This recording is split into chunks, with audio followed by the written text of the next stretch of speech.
This is the Vicarious Trauma Toolkit, and we're going to be discussing through a series of webinars that address cumulative trauma, acute trauma, and suicide.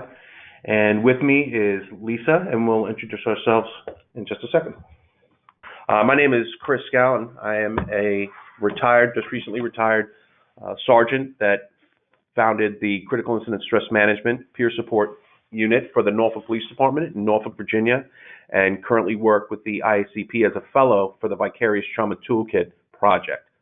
And I'm Lisa Teason. I'm a social worker. I have been working in healthcare for many years, both in areas of sexual, domestic, and community violence and vicarious trauma. And I've joined Chris in working on the Vicarious Trauma Toolkit that we will be introducing you to. We are happy to be with you today to talk about the Vicarious Trauma Toolkit, to introduce you to it, and to use the toolkit and its many resources to help you meet your needs in 3 particular areas through 3 particular webinars. We'll be talking about cumulative trauma for this half hour, and we'll begin with voices from the field.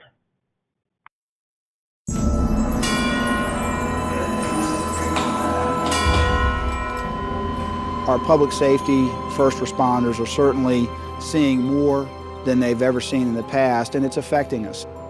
You see people injured from accidents, you see people injured from fights and gunshots and violence. It is hard for someone to not take it home. The firefighter, the EMS provider is always going to have that residual, and the police officer as well. I've seen suicide with my colleagues. I have seen excessive drinking. I've seen drug use. I've seen bullyish behavior. There is a need to focus on the physical and mental well-being of the providers. Not just their knowledge and skills to do the job, but their ability to process and handle it. As management, we have to take care of our employees who we know we're putting in situations which could adversely affect the quality of their work and the quality of their life. We want it to be okay in the fire service for someone to say, this is bothering me, need to talk about it. And having that coping mechanism for them to try and de-escalate the anxiety that they might be experiencing. It's not that you're not macho if you ask for help. In fact, it's actually a good thing when you recognize it both in yourself and in others. The Vicarious Trauma Toolkit provides a platform from which any agency can begin the steps to becoming more trauma informed. We're offering help and services before something has a tendency to get worse. And we're putting things in place, aiding and assisting so that things can get back to working smoothly. If they're at a serious scene, I'll wait on the side, just let them know that I'm available. Instead of waiting till it blows beyond control, they can deal with the trauma or deal with whatever's necessary at the time. And I think that if an agency is trauma informed, you have a better workforce, you have a happier workforce, you have a more productive workforce. Your agency needs resources to be able to understand and address the direct and vicarious trauma which your employees, by the very nature of what they do for a living, are going to be exposed to. Our hope is that this toolkit will give them everything they need. Teaching people to cope, teaching people to mentor others on how to cope, and giving resources to really take care of our own.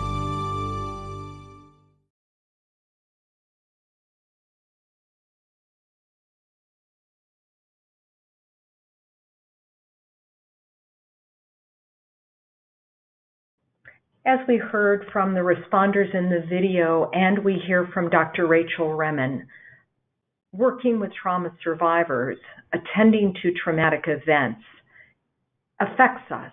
It affects us in how we live, how we work, and not recognizing its impact is as unrealistic as expecting us to be able to walk through water without getting wet. We get wet every day. And the toolkit was developed as a response to that experience of being exposed to traumatic events day in and day out. Specifically, it's a resource for law enforcement, emergency medical services, fire services, and victim services to help your agencies become vicarious trauma informed.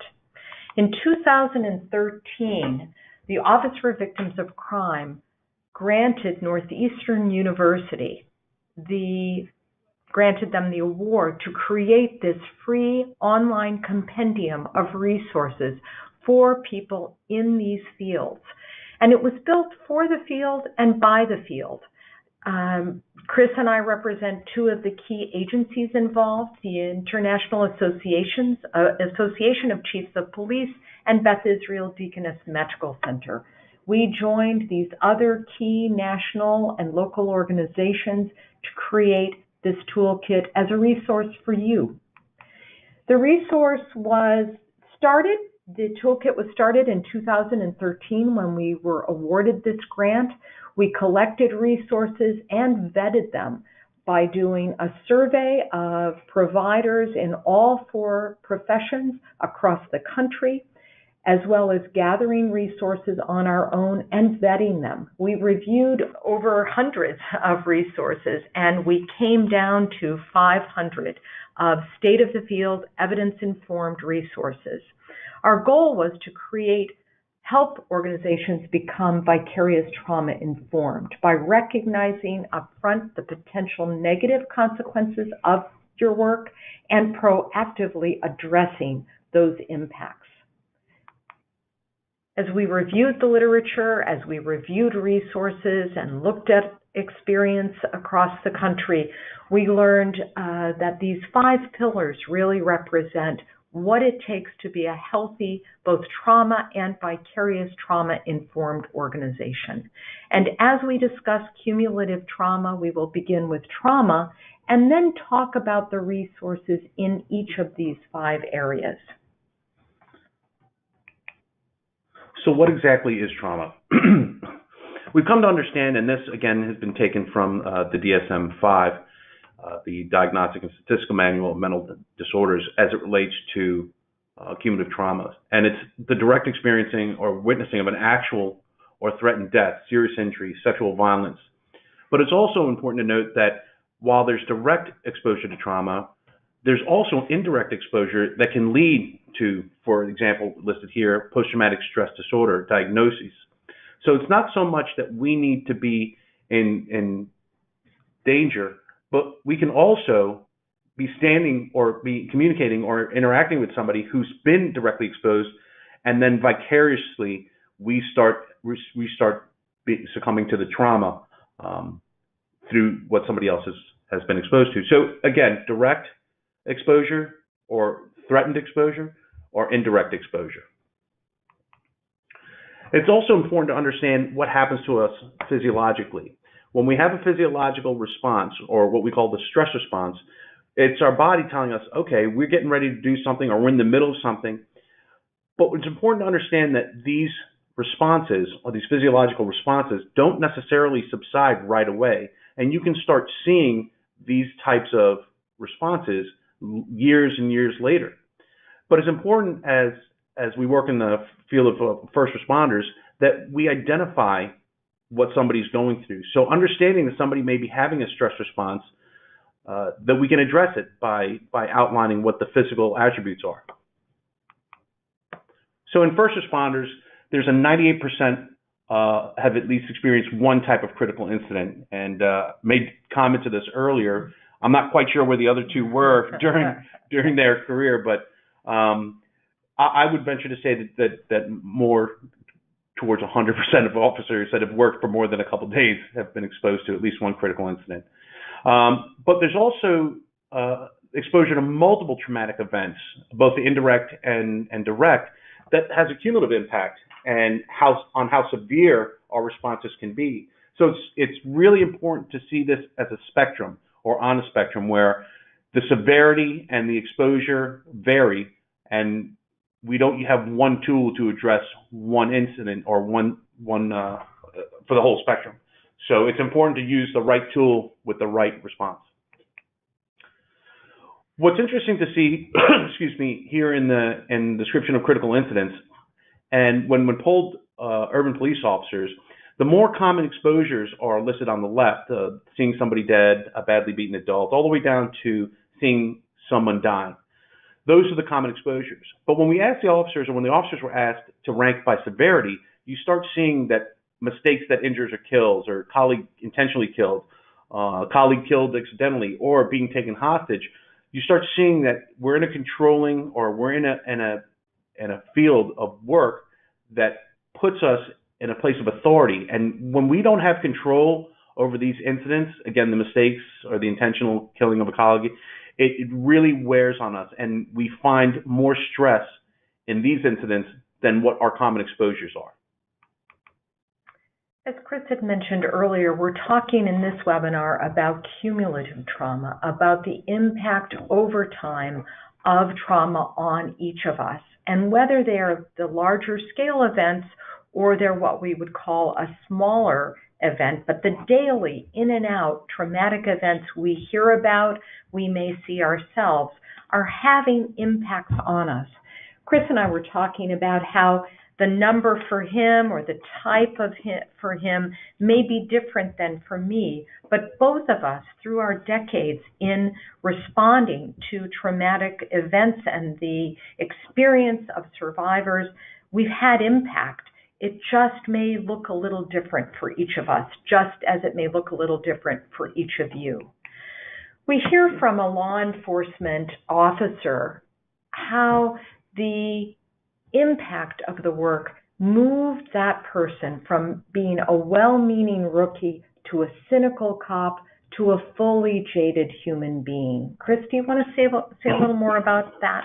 Yeah, the danger in cumulative trauma is, as opposed to acute exposure to trauma, is that many law enforcement or many public safety don't want to appear weak, that a very mundane incident may cause them to have a stress response or to have an emotional response to it. So what we see people stacking it on top of it and kind of putting it down because they don't want to appear that. So when you have something like this and you have somebody after 20 years going from a well-meaning individual to a fully jaded human being, what you're seeing is the result of cumulative exposure to trauma. So it's important to understand, as any agency who works in as a first responder or in law enforcement or public safety, it's important to identify and understand that you are going to be exposed repeatedly to same and different and varying degrees of trauma or traumatic events, that you be mindful of that and you address it at the first onset. And that's the real beauty of the toolkit, that we finally have a resource that could be invaluable really, to you and your organization. Leadership, you've got to lead out here by anticipating the inevitable exposure, as we've been talking about, to the multiple traumatic events that we come in contact with. You may find that you want to do a further assessment of your organization on how you're doing. And that's where the tool we created, the Vicarious Trauma Organizational Readiness Guide, or the VT-Org, can really help you to identify both your gaps and your strengths in the 5 areas of organizational health. So we developed this tool along those 5 lines of the pillars, just as we're mentioning here, leadership and mission, to help you assess where you are strong and where you may need some help. The ProQual is a long-time resource, the Professional Quality of Life Scale, which was created to look at both a range of the negative and positive impacts of the work individually, and that could be coupled with the VT-Org to look at how individuals and the organization is doing as a whole. The tool, the ProQual, also provides some great websites along with research and other materials. The Headington Institute provides resources both for humanitarian workers and first responders, looking at vicarious trauma as well as resilience. Spectrum of care is important to understand. Not everybody, like Lisa was saying earlier, is at the same place at the same time.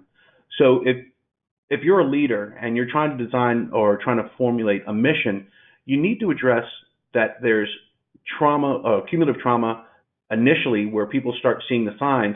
And as we heard in the quote, or as we saw in the quote, that eventually leads to that cynicism. And the cynicism being at the end of the spectrum, or where somebody can eventually become burnt out. So it's incumbent on the leaders of any organization to have something in place for all spectrums of of the response. Looking at the second pillar, we look at management and supervision and the importance of considering over the long haul, what are you putting into place?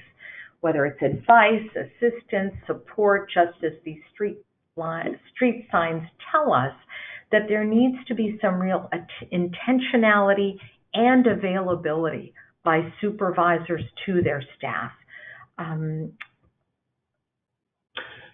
In the front line, this is one of the most significant portions of care, the frontline supervisor or the mid-management supervision. This is where the rubber meets the road. And what you'll have is, if you have a good manager or a good supervisor, they're going to open the lines of communication. And what you're going to see is you're going to have an individual that has his or her finger on the pulse of what's going on within their spectrum or within their scope of care. So they're going to know, because they're a little bit closer to the folks on the day-to-day basis, and they are going to be conducting a triage of who needs to go where. And again, reminding you that this is existing on a spectrum. You may have a veteran officer who has been, working for 20 plus years, and you have an officer that just recently got cut loose from his field training. Both can have significant cumulative trauma. However, they're not always going to get the same support or the same tool for those individuals, because they are at different spectrums. In victim services, we may see more one-on-one or group supervision, which can really make a difference, especially quality, accessible, and respectful supervision within your agency. But I have to say that leading out in terms of a more formalized peer support effort, which is also critical in the field, is really law enforcement and the other first responder agencies. Chris, tell us a little more about this area. So again, the best way I can describe it is we have peer support as it relates to cumulative trauma. I describe it in this way. If I were to walk outside of a building and twist my ankle, I wouldn't necessarily need to go to a trauma or a surgeon. I can go to a now care or a little doc in the box. However, if I go outside and get shot, I don't need to go to a doc in the box. I probably need to be going into an emergency room or specifically an operation room. When we talk about peer support, there's various support along the spectrum. There's retreats that you can go to, specifically if you look on the toolkit, and we have it listed here. The Virginia Law Enforcement Assistance Program provides 3-day seminars on top of training for various types of exposure to trauma. They have the First Responder Support Network, or the West Coast Post-Trauma Retreat over in the West Coast, and also the California Peer Support Association. There's tons of support out there, but it's important to put the right tool with the person with the right tool. So in other words, there was a specific example that I was talking to Lisa about, where there was an executive level law enforcement officer who was getting ready to retire. And prior to retiring, he thought it enough to come and sit in a retreat, a 3-day retreat, where he recognized that he wanted to make sure that he started his retirement with a fresh, clean slate, as opposed to taking all these exposures to trauma and to his retirement with him. So again, these are not one-stop shops. You can go multiple times, but the resources are out there at each level on the spectrum. And I was reminded as you're talking, Chris, about some of the more informal tools that we've gathered, or informal ways of supporting each other. And I think of the resource of Tend Academy that's up on the website, colleagues in Canada who speak to what they call a hot walk and talk.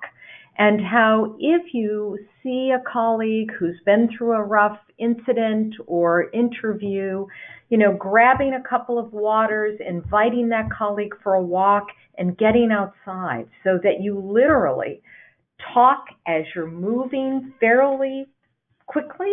You're drinking water, you're releasing the toxins, the distress toxins from your system, and you're also letting loose the material that may be really weighing on you. so that over the course of that walk, as you've ramped up your speed, but then you've calmed down a bit as you've let go of some of that material, you may be able to go back to work refreshed. And again, what we're describing are a few of the promising practices that we have found to include in the toolkit itself. So one of the greatest things that we can do, and what the toolkit has plenty of resources to help you get there, is the employee empowerment and work environment. As it relates to cumulative trauma, we want to reduce the stigma. Now, this happens at all levels. You can be a champion for the cause as a chief or, a commissioner, as well as a rookie police officer or a new police officer. But when we start reducing the stigma, specifically through communication, it improves morale. Productivity becomes better. The interaction between law enforcement and the community is obviously a pretty significant topic right now. And I was asked previously on how we can have a better relationship with the community. And it comes down to a basic understanding that a mentally healthy officer is going to interact with the community at a much better in a much better manner than somebody who's struggling with a lot of stuff that's going on, maybe personally and over the period of time. But what needs to happen, and this comes from the top down, you have to have the ability to ask for help without worrying about your job or worrying about how it looks that you need help. And if that's so much of a problem, it's important that they come up with a system that individuals can ask for help without sending up flares and putting themselves out there.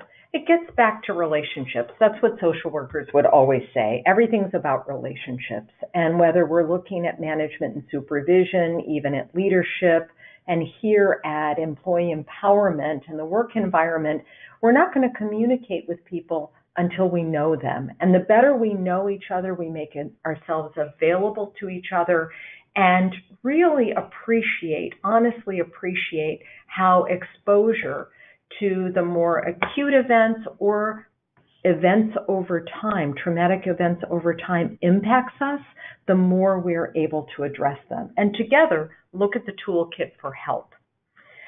Another way of, I think, building relationship and also building our own capacity is by the trainings we attend. We need to get the training we need to do our job. And as we get that training, we learn whatever protocols and procedures that we need to know, and we practice those, then we also gain confidence in being able to respond, and we feel competent.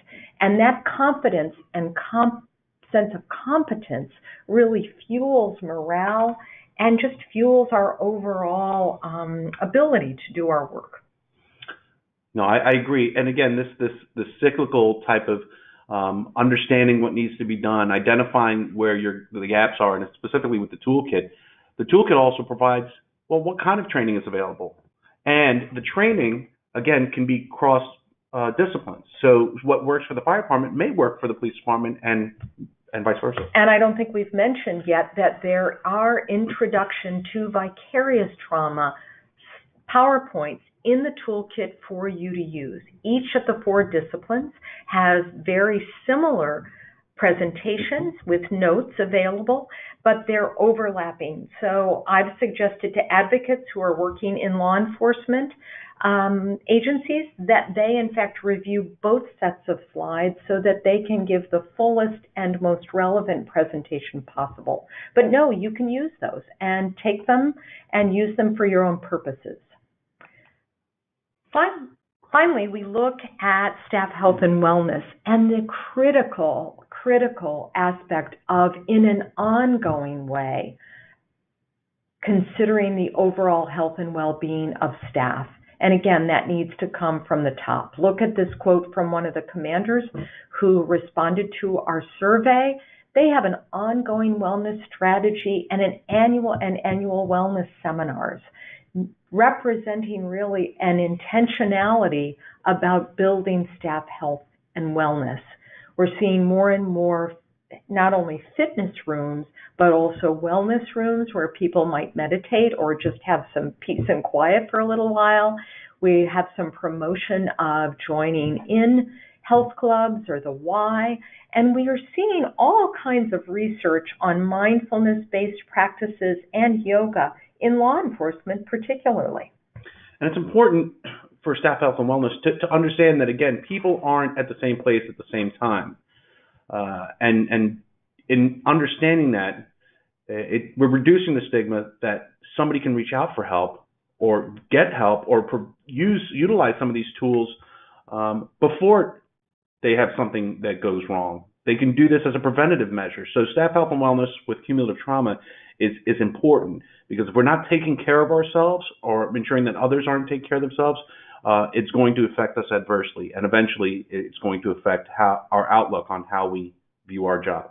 It's a reminder right now, you all have health insurance, most likely through your agencies. When was the last time you had your annual checkup? And if you haven't scheduled it and rescheduled it, please schedule it and keep it this year. We've appreciated being able to talk to you about the toolkit, and we want to let you know now, as our project wraps up September of 2018, we want you to know that the Office for Victims of Crime Training and Technical Assistance Center is taking on the training and technical assistance of the Vicarious Trauma Toolkit. And you can contact them to set up training or technical assistance on vicarious trauma, compassion fatigue, resilience. They can both provide trainers and actually fund a training for you. So being in touch with them, Chris and I are doing training, as are others on our project that we're available now to provide that training. Here is our contact information. We would be happy to have you contact us. We welcome that. And here again is the web address that we opened with, so that you can go straight to the toolkit to access the free resources there. Thank you so much for joining us. Thank you.